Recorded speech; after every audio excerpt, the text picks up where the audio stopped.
welcome to everybody to our information session on naturopathic residencies, just about everything you need to know. My name is Dr. Jasmine Carino. I'm the Associate Dean of Curriculum and Residency at the Canadian College of Naturopathic Medicine, and it is my pleasure to host today's session on behalf of Dr. Joanne Yanez. If we move on to the next slide, we have a disclosure here. This is for educational purposes. It is not eligible for CE, and that if you wish to reproduce any of this, you will require expressed permission from the ANMC. We do not permit the promotion of personal products or services during its events. And we are working on a voluntary basis and do not receive any compensation based on the information presented. So we have here an agenda, and you'll see that we're going to be introducing the folks that are part of the ANMC Residency Committee.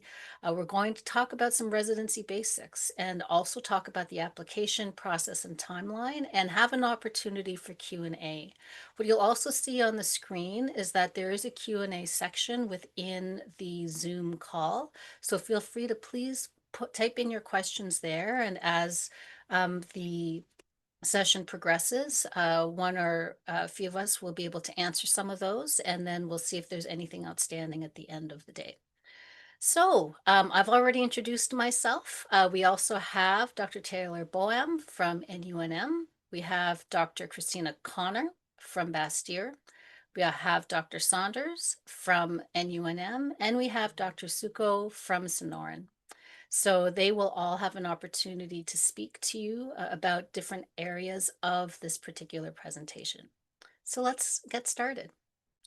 So let's talk about the big picture. Who's responsible for the residencies? So first of all, we have our accrediting agency, which is the Council on Naturopathic Medical Education, and they recognize the accredited naturopathic medical colleges who oversee the residency sites.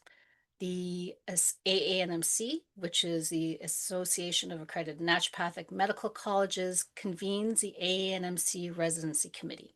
And this committee primarily consists of those folks that are on this call right now, that you likely see our faces. Which is comprised of residency directors from the accredited member programs. And we are committed to the continual improvement of postgraduate medical education through the expansion of residency opportunities and ensuring the overall quality of postgrad med education. So the question has come up, and we're really glad that you're here, whether you're live or on the replay. Why are you thinking about applying for a residency program? And here's some thoughts that you might have, and hopefully these will resonate with you and maybe give you some surprises. First of all, naturopathic residency runs for approximately 1 to 3 years, depending on the residency. So when you look at the profile of each of the residency sites, they will give you that information. There are many benefits that we've gleaned, not only just from our experience, but from various surveys that we've had of residents. The number of pathologies and patient encounters that are seen during their residency is quite unprecedented. It's something that you would see likely more of than if you were to start off in private practice right away. And so it's really an opportunity for that. Also, you'll receive specialized training in that if there's something you want to gain a deeper knowledge of, you'll be able to get that from that particular residency site.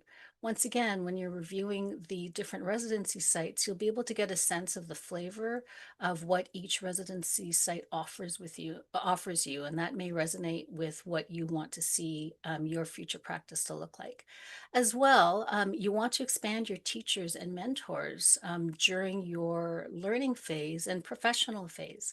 And so you'll be exposed to various practitioners and practice styles. So what is it that residents do? Well, they not only get to practice safe, effective, and compassionate care, but they also patient care, but they also are engaged in a professional program of self-study with guidance. So you have mentors, you have residency hosts that are responsible for the learning in your care.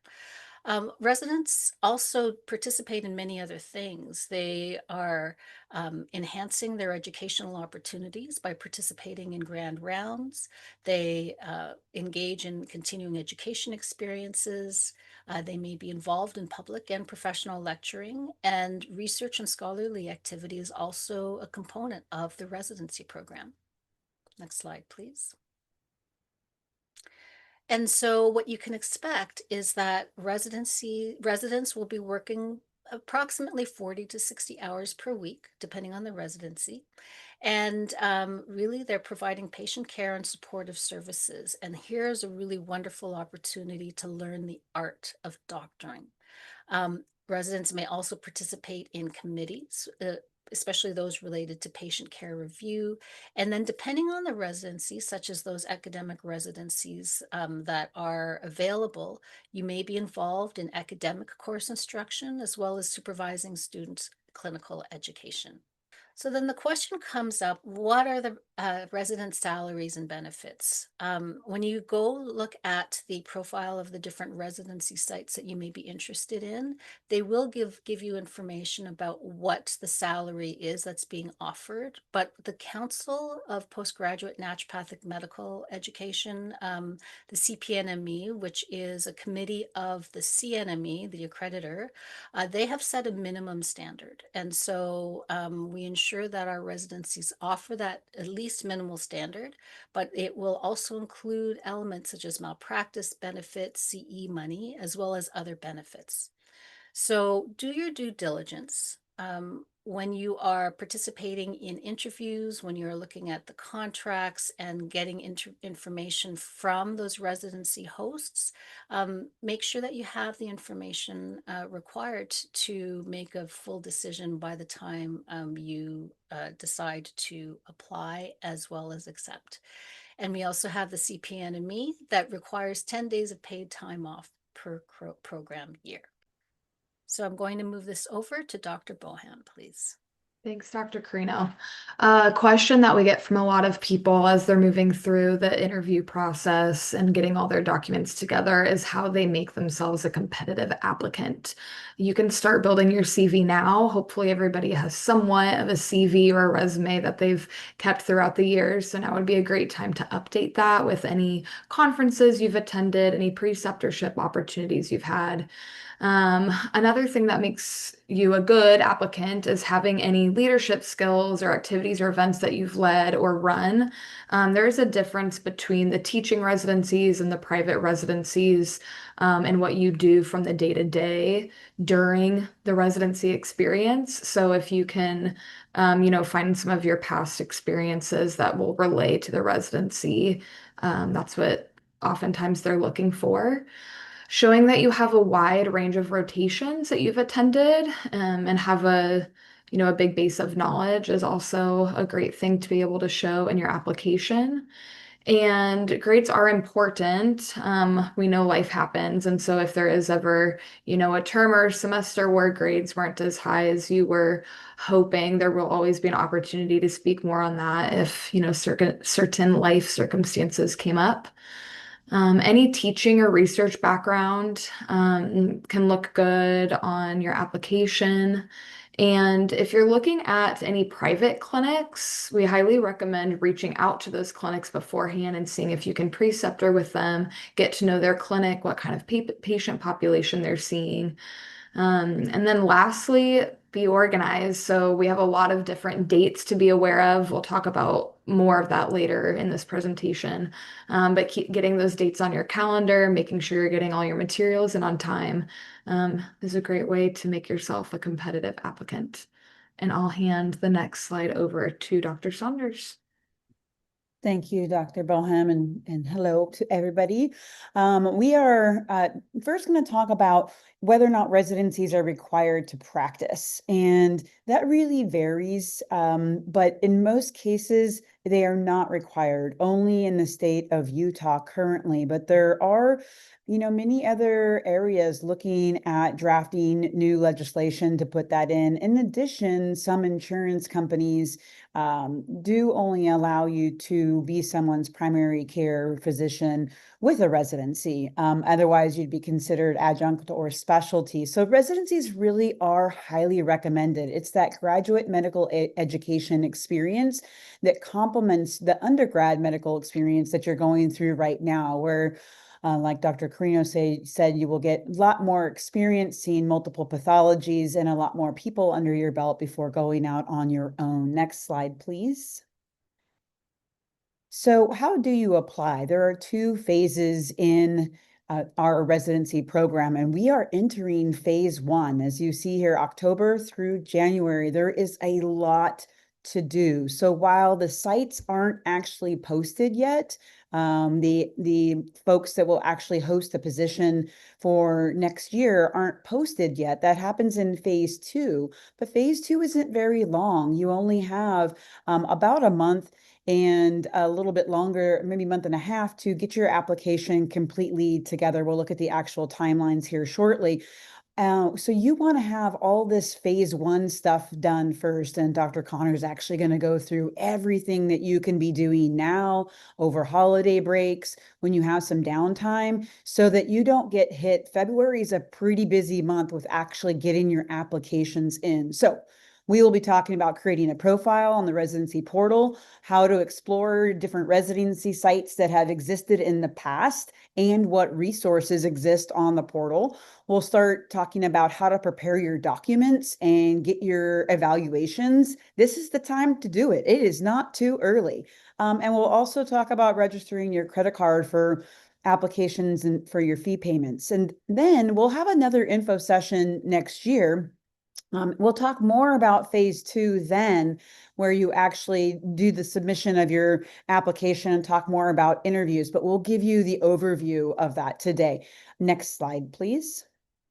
Okay, so phase one, to create a profile, download the Simplicity app, view the application checklist on the portal, explore residency sites to look who's already hosted, prepare your documents, work on preceptoring at these places, and registering your credit card. We're going to have a slide on each of those. So I went pretty quick.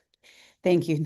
So step one, you want to get a profile created in the A&MC residency portal. And that link there should show up in your chat here shortly.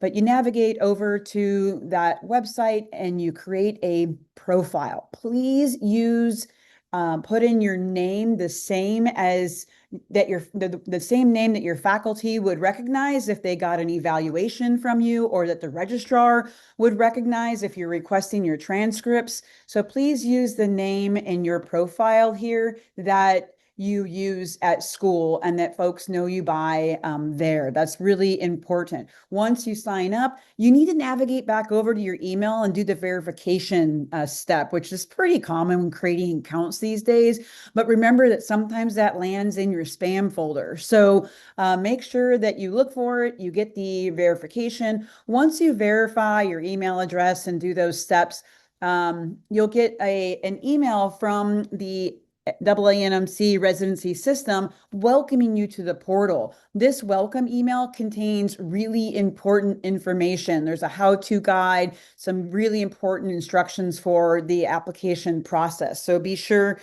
to download the documents that come with your welcome email. Next slide, please. Great. And I believe this is my final slide. Step two is to download the app and turn on notifications.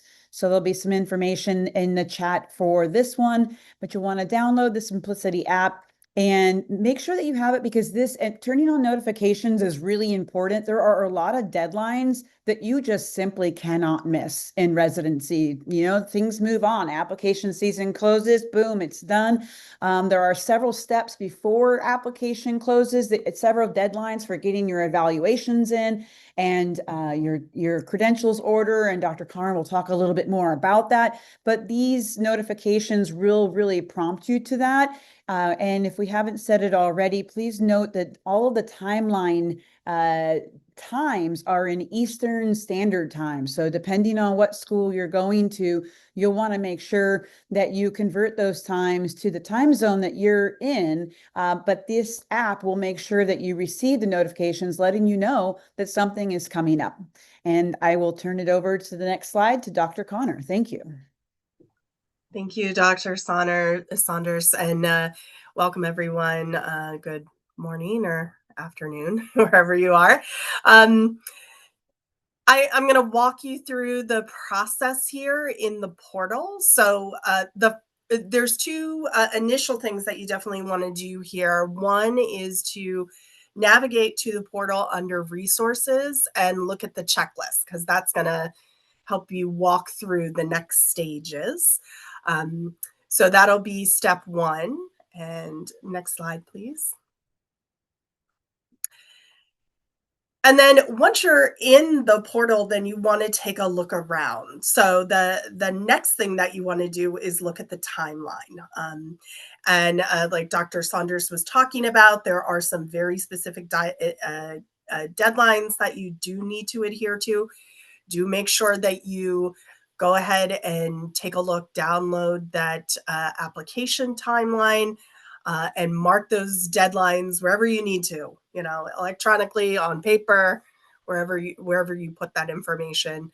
And do be cognizant of the time zone, because all of the deadlines are in Eastern time zone. So if you're here on the West Coast like me, then you want to make sure you're adjusting for that.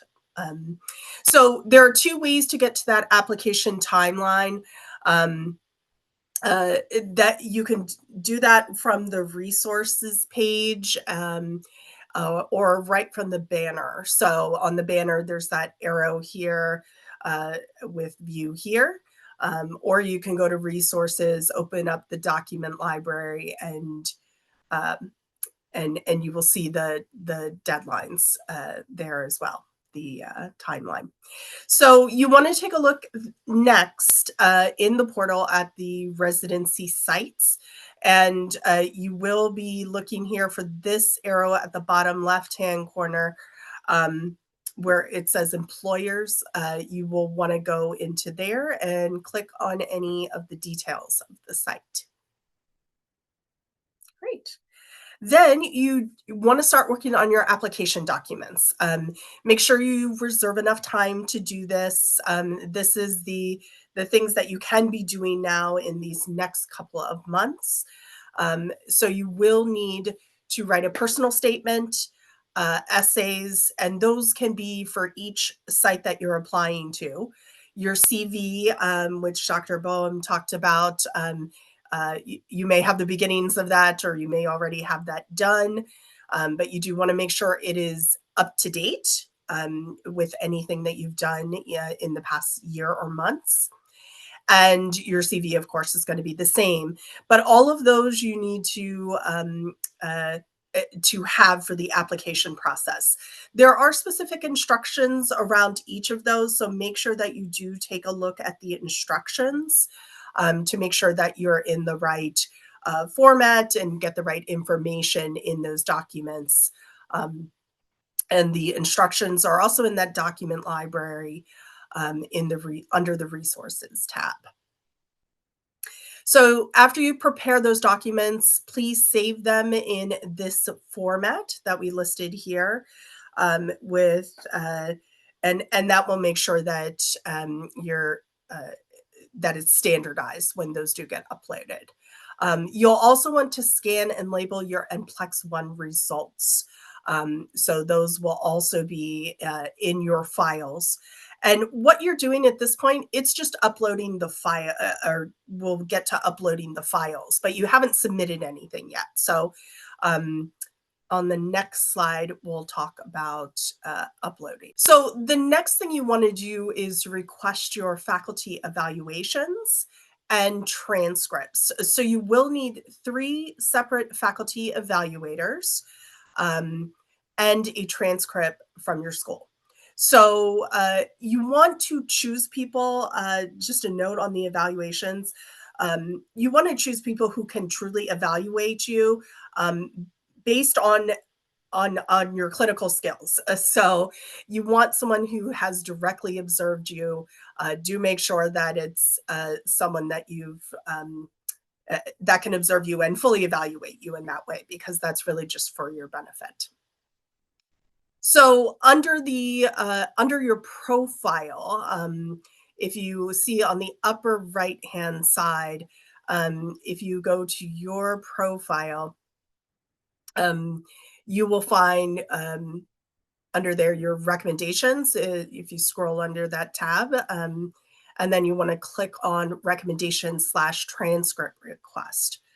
From the recommendations, you want to add, you'll be adding, that is where you'll be adding your recommendations from your faculty evaluators. And you want to request those by clicking new 4 times to request your 3 faculty evaluations and your official transcript. You'll receive an email as each one of those is uploaded, and you can track the status in that completed recommendations/transcripts tab. Keep in mind that faculty must complete evaluations by February 25th. This is a firm deadline.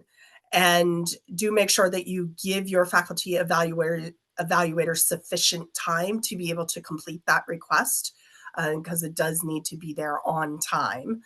And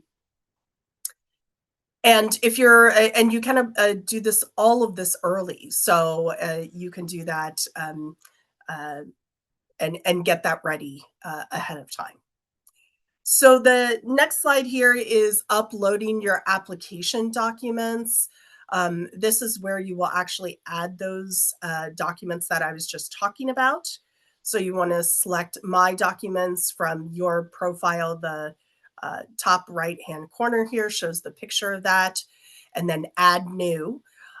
You're going to upload all of your documents. And for each site, you will need a personal statement, the 3 essays, your CV, and NPLEX results. Of course, your CV and NPLEX results are not going to change, but the other ones will change depending on the clinic. So upload all of those documents that you saved. Again, please use the standardized format for titling those. And those things will be added to you will need those in addition to your document order, which is the evaluations and transcript. Again, note that this is not the actual application process yet. You're just creating a document library, a repository of the files that that you will need for each site that you apply to. And just as a reminder, the resources are to help you in building each of those documents are included in the welcome email and in the portal under the document library, those instructions. All right, so you must have 3 faculty of recommendations and 1 transcript in the completed recommendations and transcript area to complete this next step. This is where you package those confidential documents. And there is the deadline here, as mentioned, for the orders that have to be placed by March 4th. Make sure that you adhere to that deadline. So in order to start this, you will start a new order again. Again, you're going to navigate to your profile, go down to recommendations, and then add new. You'll add your documents. And that's that middle arrow, that arrow in the middle of the picture there. And continue adding those until you have the 4 documents, your transcript, and your 3 recommendations. Then submit order, which is at the bottom of the page there. You see the arrow on the button for submit order. Only orders with the correct number of documents will be processed. So if for some reason it didn't go through, that's why you might get bounced back. Make sure that you have all 4 documents in there, or you're not going to be able to submit that. All right, I'm actually going to pass this over now to Dr. Suko. She'll be taking you through the next steps. Hi, everybody, welcome. So I'm going to be continuing the presentation at step 6. So very important slide here.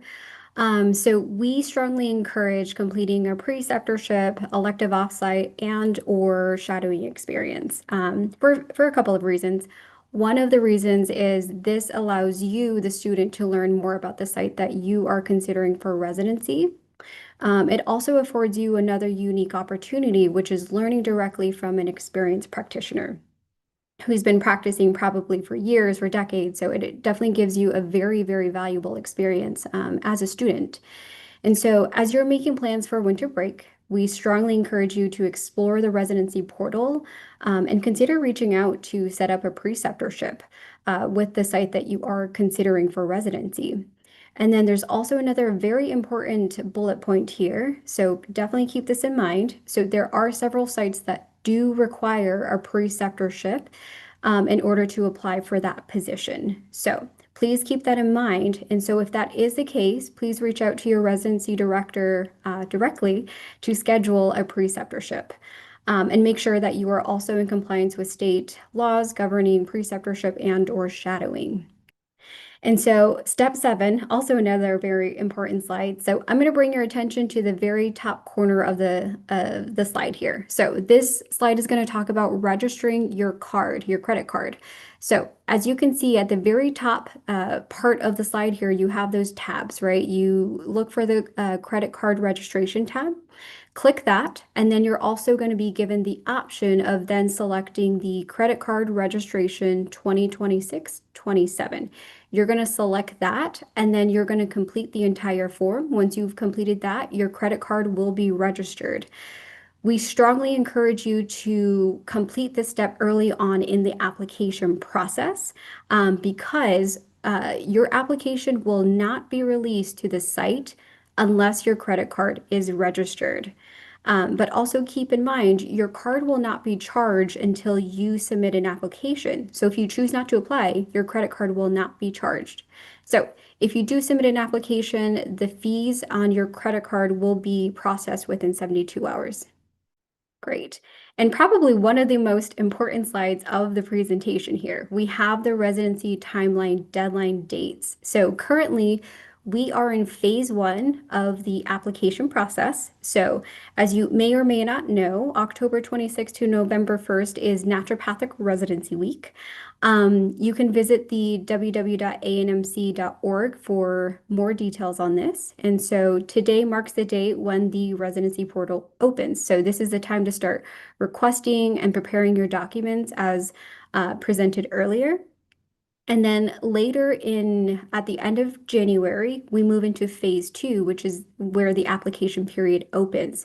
So January 29th, the application period opens, and then subsequent dates, we've got February the 25th, where the deadline for submitting faculty evaluations and transcripts are due. We've got March 4th, which is the deadline to submit document orders. And then we fall into March 11th, which is the deadline to submit your application. And then later on in the process, we then move into interview and match period. So at the end of March to mid-May, this is when the interview period will be happening at your residency sites. And then we move into May 20th when the deadline to submit your rank list is due. And then we have one of the most exciting dates, which is May 29th, which is match day. So students, I do want to strongly advise that you guys make note of these dates, add it to your calendar, print it out, do what you need to do to stay on top of these dates because they will come very quickly. And also, I do want to reiterate noting the deadline times, right? Eastern Standard Time. So make note of that as well. And I'm going to go ahead and hand this over to the next presenter. Thank you. Thanks, everyone. So there's information here that we'd like to provide you. First of all, get started in the residency portal. The website hyperlink is there, but the website that you'll be accessing is there. There's also an FAQ, frequently asked questions, and there might be more questions that will arise from this presentation. And so hopefully we'll be able to answer those in due time. Also, Naturopathic Residency Week as of next week. Keep an eye out. Some residents are being profiled, and I think that will be very informative for you. And you can also hear directly from the residency sites. And so you can see that Instagram and YouTube, they're both being engaged in this. So definitely access that. As Dr. Suko mentioned, the dates are really important. Eastern Standard Time is also important to take note of. But this is really helpful. And I have to say, it's a little bit of a game changer because we didn't actually have this. I know when I was looking for calendars, I would always go back to the website or whatever the case is, just to make sure my dates were correct. You can put it instantly through either Google Calendar or iCal. Just scan what we have here, and it should integrate directly into your system. So hopefully that will help you stay on top of things as you're organizing your life around a residency application process. So we have some really exciting residency events that are upcoming. We have a Naturopathic Residencies site showcase, which is a part 1 and a part 2, because we've got a lot of residency sites that would like to showcase themselves. And we have much more, but these are the groups that will be getting together for those dates. So keep your calendars open. Make sure that you're available to observe and to listen to, and perhaps be swayed by some of these potential residencies that you might be really interested in knowing a little bit more about. So check those out. So we're into the Q&A section, and I know that we have some folks that are available here. We're going to allow for a live Q&A at the moment. Are there any participants that have any specific questions that they would like responded to now? I, Uh, I so, do have uh, a question. oh, we do? Okay, great. Thank you. Please go ahead. All right. So I wanted to know if there is any residency site in Jersey or close to New Jersey. I do know of one. I'm not exactly sure if they're reposting for this year. I don't know who has unmuted themselves. But if you want to reach out to me via email, tboham@nunm.edu, I can let you know of the one individual in New Jersey that I'm aware of. It's I don't know if Dr. anybody else. Can you Kyle. please? It's Dr. Kyle Meyer, Meyer. Okay. And in general, Okay. please use there's a great feature that was gone over on this, but I know you couldn't see it, but there is a section where you can look at employers, which are all past residency sites, and you can search through those for geography as well. So if there are more than what Dr. Bohem said, you should be able to search through and look at things that way. Okay. Thank you so much. So we don't have any further questions at the moment. So we are inviting you to create your profile now, and make sure you create your profile so that you can start engaging in the portal, understanding what's available, and getting yourself connected with residencies. So if you have any questions, please do contact residency@aanmc.org. We're looking forward to this upcoming application process. Best of luck, and stay tuned for upcoming residency information sessions.